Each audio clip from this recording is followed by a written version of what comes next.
Bapak Ibu, saudara-saudariku yang terkasih dalam Kristus Yesus, kita bertemu lagi dalam sapaan Tuhan hari ini, Sabtu, tanggal 12 Desember tahun 2020. Namun sebelumnya, mari kita bersatu di dalam doa. Damai sejahtera Allah yang melampaui segala akal, itulah yang memelihara hati dan pikiran di dalam Kristus Yesus Tuhan kita. Amin. Saudara yang terkasih dalam Kristus Yesus, sapaan Tuhan buat kita hari ini terangkat dari kitab Mazmur pasal yang ke-126 ayat yang ke-5. Demikian firman-Nya. Orang-orang yang menabur dengan mencucurkan air mata akan menuai dengan bersorak-sorai. Sampai sejatuh firman Tuhan. Saudara yang terkasih dalam Kristus Yesus, saya mengangkat tema dari kebenaran firman ini, yaitu menabur pasti menuai. Saudara yang terkasih dalam Kristus Yesus, saat ini dunia dipenuhi dengan goncangan-goncangan yang begitu berat. Goncangan tidak hanya melanda satu bidang kehidupan saja, tetapi hampir di seluruh aspek kehidupan. Akibatnya banyak orang menjadi mudah frustrasi, kecewa, dan putus asa. Tapi kita sebagai umat pilihan Tuhan tidak perlu takut dan cemas, karena hidup ini adalah hidup tabur tuai. Artinya apa, saudara-saudara? Siapa yang menabur dalam hidup ini pastilah ia akan menuai. Menabur kebaikan akan menuai kebaikan. Menabur yang buruk maka akan menuai hal yang buruk juga. Saudara yang terkasih dalam Kristus Yesus, dalam hal menabur dan menuai ini, marilah setiap kita, anak-anak Tuhan, menjadi orang yang bijaksana, sehingga kita boleh menikmati tuaian kita. Dan pastinya, tuaian berkat dan mujizat itulah yang ingin kita nikmati. Di masa-masa yang sulit, setiap orang harus semakin mendekatkan diri dan melekatkan dirinya kepada Tuhan.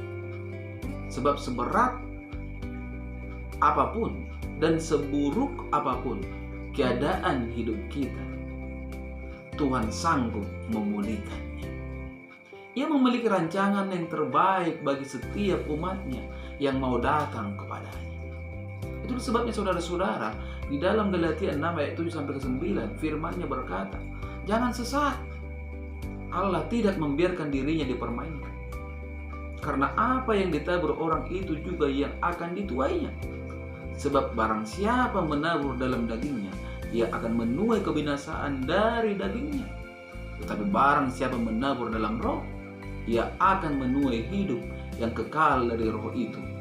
Janganlah kita jemu-jemu berbuat baik, karena apabila sudah datang waktunya, kita akan menuai jika kita tidak menjadi lemah. Saudara yang terkasih, kita memang tidak diselamatkan karena melakukan perbuatan baik. Tetapi perlu kita ketahui, hanya jangan lupa bahwa berbuat baik itu adalah satu cara untuk menabur di dalam roh. Memang saudara-saudara, keselamatan hanyalah oleh pengorbanan Kristus Yesus, hanyalah oleh perbuatan Tuhan. Setiap perbuatan baik yang kita lakukan tidaklah pernah sia-sia. Kita tahu bahwa ada buku di surga yang tidak akan pernah kehabisan kertas untuk mencatat setiap perbuatan baik kita, saudara-saudara. Dan pada saatnya nanti, kita akan menuai dan menikmati kerja keras yang telah kita lakukan.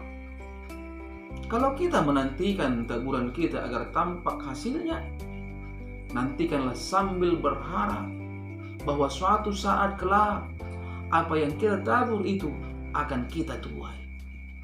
Saudara yang terkasih dalam Kristus Yesus, kalau kita berhenti menabur, maka ingatlah kita sebenarnya di sana menghentikan berkat bagi diri kita sendiri. Bukankah sebelum Yesus menjadi pokok keselamatan kita, Dia harus menabur dulu dalam ketaatan dan kesetiaan sampai Ia mati, yang akhirnya sejarah menuliskan, sejarah membuktikan bahwa Yesus menjadi juru selamat dunia. Seorang petani memang merasa lelah saat harus melakukan pekerjaan menabur. Dan untuk menuai dibutuhkan waktu yang tidak pendek, saudara-saudara. Petani yang bersabar tidak akan jemu menantikan benih yang telah ditaburinya itu akan bertumbuh dan menghasilkan buahnya. Saudara yang terkasih, terkadang memang Tuhan memberikan pelayanan untuk kita lakukan, bukan menunggu kita ketika kehidupan kita sudah sempurna, bukan ketika tidak ada masalah yang berarti lagi dalam hidup kita, bukan ketika kita berada dalam kelimpahan atau keadaan keluarga yang sudah baik. Tetapi terkadang Tuhan meminta kita melakukan pelayanan di saat kita berada di tengah-tengah badai kehidupan. Di saat yang terjadi dalam kehidupan kita tidak masuk akal, di saat hati teramat patah, atau bahkan di saat Tuhan mengambil sesuatu yang berharga dalam hidup yang kita anggap sebagai kekuatan kita. Mengapa?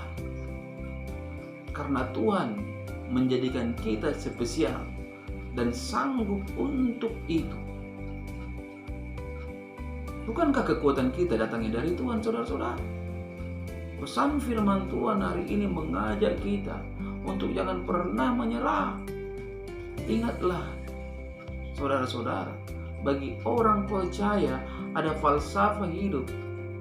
Berakit-rakit ke hulu, berenang-renang ke tepian, bersakit-sakit dahulu, bersenang-senang kemudian. Untuk itu, saudara-saudara, marilah selaku orang yang percaya kepada Kristus Yesus tetap berbuat baik bagaimanapun situasi kita, karena tepat pada waktunya kita akan menuai kebaikan. Amin. Kita bersatu dalam doa. Terima kasih Bapa di surga untuk kebenaran dari firman-Mu yang telah berkumandang melalui media YouTube ini di pagi hari ini, yang mengajak kami, Tuhan Yesus, bahwa rumus kehidupan selalu ada tabur kita. Apa yang kami tabur, itulah yang akan kami tuai. Bapa, mari Engkau menerangkan kebenaran firman-Mu ini melekat dalam kehidupan setiap para pendengar, sehingga para pendengar di dalam situasi kehidupannya tetap mau berbuat kebaikan. Tuhan Yesus, mari Engkau berikan kepada setiap para pendengar firman ini kekuatan ketika mereka lemah, kesehatan ketika mereka sakit, jalan keluar ketika mereka berhadapan dengan persoalan. Hanya kepadamu hamba memohon dan mengadu. Begitu juga Tuhan, hamba berdoa untuk setiap jemaat yang telah Engkau percayakan kepada hamba. Berkati rumah tangga mereka, berkati usaha dan pekerjaan mereka. Berikan Tuhan sukacita dan damai-Mu dalam kehidupan mereka. Hamba juga berdoa Tuhan Yesus untuk setiap keluarga dari hamba yang jauh maupun yang dekat. Saudaraku perempuan Tuhan yang lagi dalam keadaan sakit, Mama Ella dan Mama Elga. Mari Tuhan, Engkau jamah tubuh mereka sehingga ada kuasa kesembuhan terjadi, karena memang tidak ada yang mustahil bagi Engkau ya Tuhan.